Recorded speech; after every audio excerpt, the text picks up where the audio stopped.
Fala, moçada, beleza?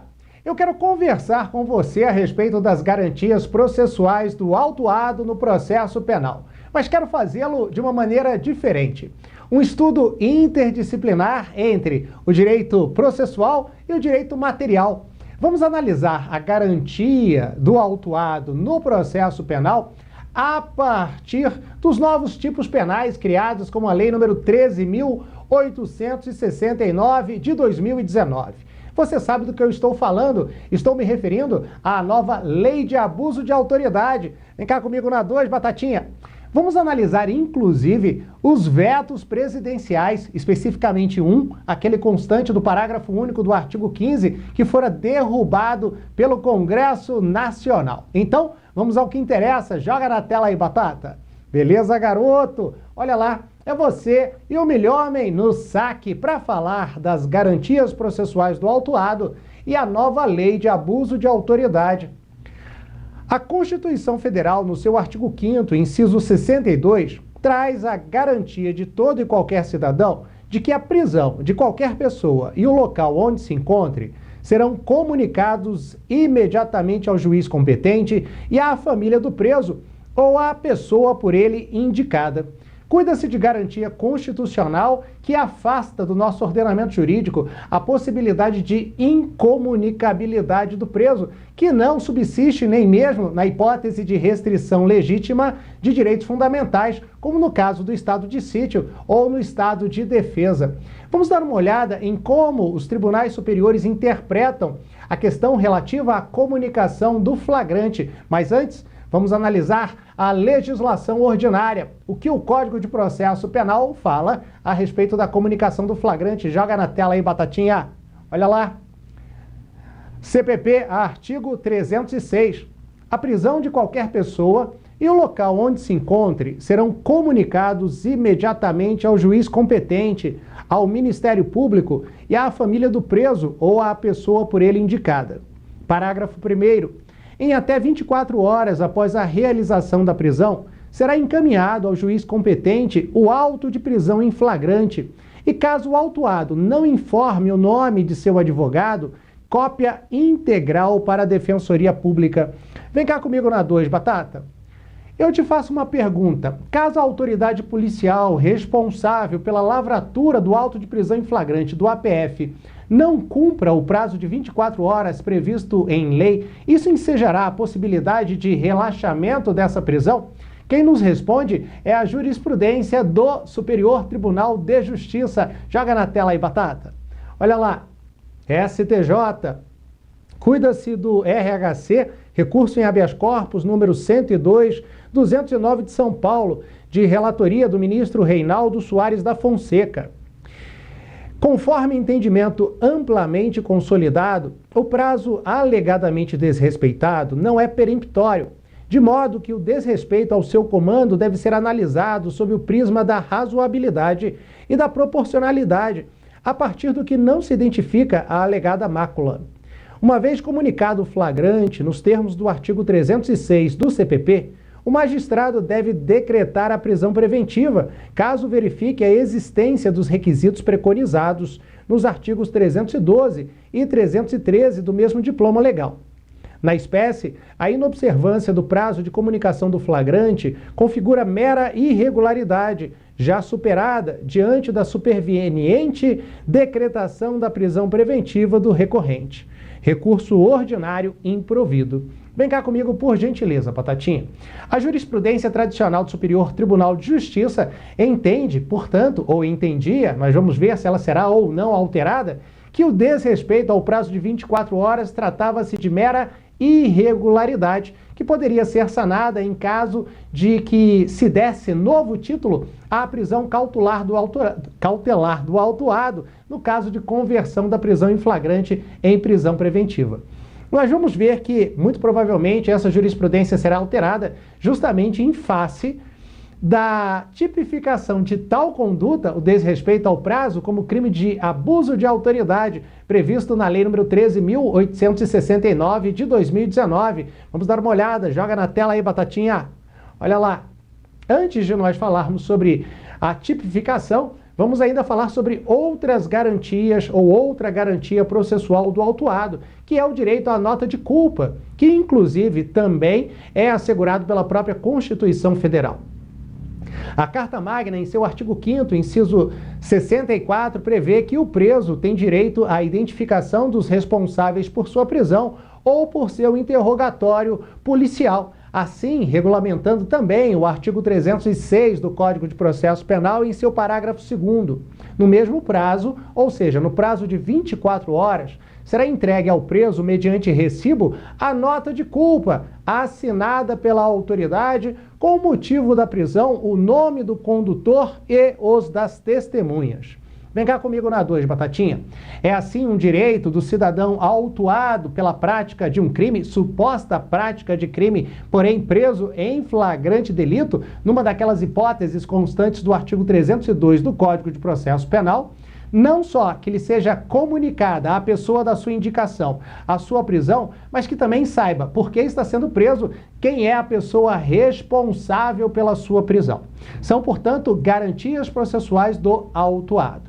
É a partir da análise destas garantias, mas principalmente a partir da análise dos eventuais efeitos decorrentes do não cumprimento destas garantias, que nós vamos analisar agora sim, sob o ponto de vista interdisciplinar do direito material, o que diz a Lei nº 13.869 de 2019, a nova Lei de Abuso de Autoridade. Joga na tela aí, Batata.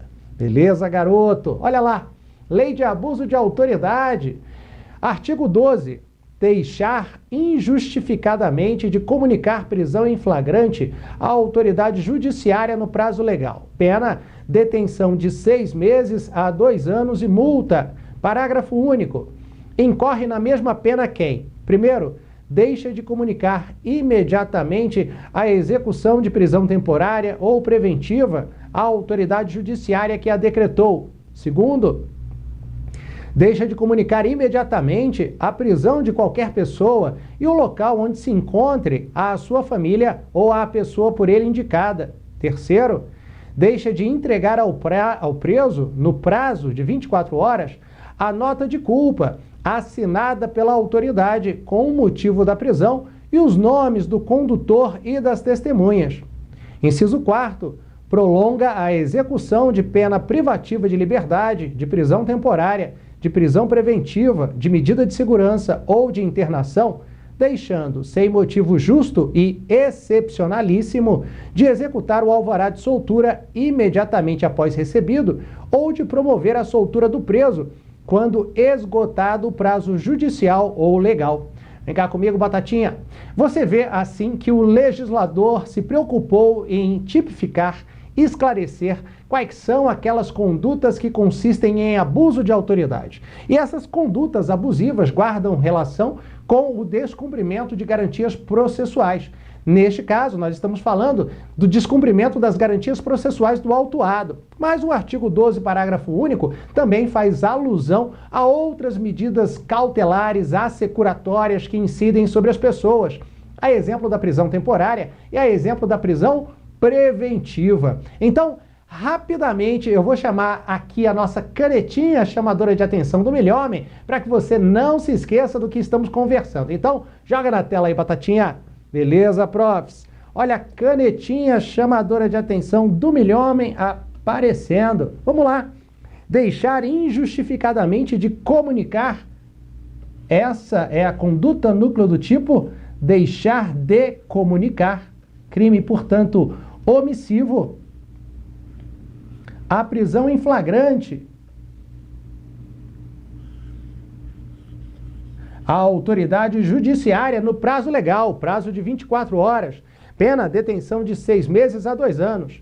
Mas também caracteriza crime de abuso de autoridade o deixar de comunicar imediatamente a execução de prisão temporária e também a execução de prisão preventiva à autoridade judiciária que a determinara. Caracteriza também crime de abuso de autoridade a conduta omissiva de deixar de comunicar imediatamente a prisão de qualquer pessoa e o local onde se encontre a sua família ou a pessoa por ela indicada. A hipótese aqui é a de se garantir a proibição da incomunicabilidade, cuja não observância importa em responsabilização penal do agente público. Nós também temos ainda a conduta omissiva de deixar de entregar ao preso a nota de culpa, cujo prazo é o mesmo prazo da comunicação da prisão ao juiz. Deixar de entregar ao preso no prazo de 24 horas a nota de culpa. E por fim, aí nós temos uma conduta que deixa de ser omissiva e passa a ser comissiva positiva, portanto, a da prolongação da execução de pena privativa de liberdade, ou seja, pena definitiva reconhecida por trânsito em julgado de sentença condenatória, de prisão temporária, prisão cautelar ou de prisão preventiva, também prisão cautelar. Mas o legislador não se restringe às medidas cautelares que incidem sobre imputáveis, não. Por quê? Também faz a mesma referência à medida de segurança ou a de internação, aplicáveis, portanto, aos inimputáveis, deixando sem motivo justo e excepcionalíssimo de executar o alvará de soltura após recebido.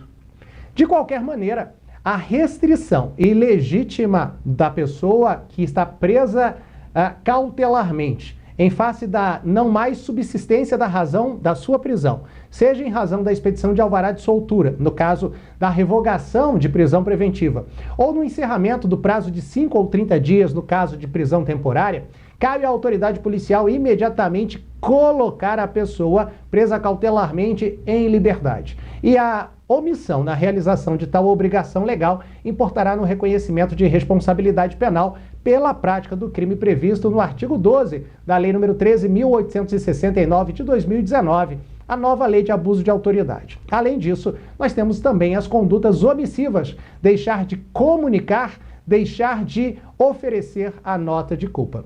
Vamos continuar falando sobre garantias processuais do autuado, agora levando em conta os direitos do advogado no processo penal e, por conseguinte, o direito à ampla defesa da pessoa acusada, apontada como suposta autora da prática delitiva. Joga na tela aí, Batatinha. Beleza, garoto? Olha lá, o flagrante e a assistência do advogado.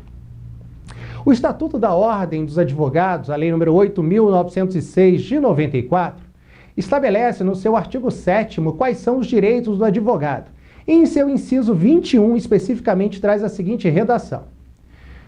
São direitos do advogado assistir a seus clientes investigados durante a apuração de infrações, sob pena de nulidade absoluta do respectivo interrogatório ou depoimento e, subsequentemente, de todos os elementos investigatórios e probatórios dele decorrentes ou derivados, direta ou indiretamente, podendo, inclusive, no curso da respectiva apuração, apresentar razões e quesitos. Vem cá comigo na 2, por gentileza, Batatinha. Assim, assegura-se ao advogado o acesso ao seu cliente, aquele que o constitui para o exercício da defesa técnica, para o exercício da garantia constitucional da ampla defesa, tanto na fase pré-processual quanto na fase processual propriamente dita. E a pergunta que se faz é: e se o autuado em flagrante indica um determinado advogado e a autoridade policial realiza o seu interrogatório na ausência do causídico, na ausência de seu representante legal? Isso é hipótese de nulidade do flagrante e que afasta a possibilidade de utilização, por exemplo, de uma confissão extrajudicial no processo, quando da instrução processual? Vamos ver como a jurisprudência do STJ tratava de tal tema e vamos ver se há ou não a necessidade de se readequar a interpretação em face do texto legal constante da nova Lei de Abuso de Autoridade. Joga na tela aí, Batatinha. Boa, garoto. Olha o que dizia o STJ. Cuida-se do HC número 442334 do Rio Grande do Sul, de relatoria do ministro Reinaldo Soares da Fonseca, da 5ª turma. Eventual nulidade no auto de prisão em flagrante por ausência de assistência por advogado somente se verificaria caso não tivesse sido oportunizado ao conduzido o direito de ser assistido por advogado, não sendo a ausência de causídico por ocasião da condução do flagrado à delegacia de polícia para oitiva pela autoridade policial, por si só, causa de nulidade do auto de prisão em flagrante. É o precedente trazido pelo ministro Reinaldo Soares da Fonseca, de relatoria da ministra Maria Tereza de Assis Moura. Precedente, o recurso em habeas corpus número 61959 do Espírito Santo. Isso porque a documentação do flagrante prescinde da presença do defensor técnico do conduzido, sendo suficiente a lembrança pela autoridade policial dos direitos constitucionais do preso de ser assistido. Operada a conversão do flagrante em prisão preventiva, fica superada a alegação de nulidades porventura existentes no auto de prisão em flagrante precedentes. Vem cá comigo, Batatinha. Assim você pode perceber, meu amigo, minha amiga, que para o STJ, o que se deveria assegurar era o acesso do autuado ao seu advogado. E não necessariamente se garantir a presença deste advogado no ato do interrogatório. Muda ou não muda? Qual é a sua opinião? Vamos ver agora. Estou me referindo à interpretação dos tribunais superiores para o futuro. Joga na tela aí, Batatinha. Olha só. A Lei nº 13.869 de 2019 faz alusão expressa a essa garantia do advogado de assistir o seu cliente durante o interrogatório policial.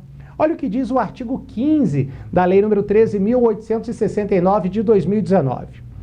Constranger a depor, sob ameaça de prisão, pessoa que, em razão de função, ministério, ofício ou profissão, deva guardar segredo ou resguardar sigilo. Pena, detenção de 1 a 4 anos e multa. Parágrafo único. Incorre na mesma pena quem prossegue com o interrogatório, inciso 1º, de pessoa que tenha decidido exercer o direito ao silêncio, ou 2º, de pessoa que tenha optado por ser assistida por advogado ou defensor público sem a presença de seu patrono. E olha só o que eu trago aqui para você, a referência ao veto derrubado constante do inciso 2º do artigo 15, parágrafo único da Lei nº 13.869 de 2019.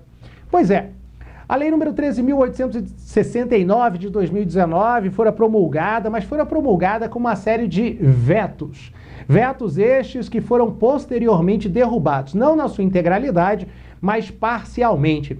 Um dos vetos derrubados é justamente este, o que considera como crime de abuso de autoridade a conduta do advogado que conduz o interrogatório na fase pré-processual, na ausência do advogado ou do defensor público, quando o suspeito indica que quer ser ouvido somente na presença do seu advogado ou do defensor público. Cuida-se, portanto, de conduta tipificada no artigo 15, parágrafo único, inciso 2º, e que decorre da derrubada do veto presidencial pelo Congresso Nacional.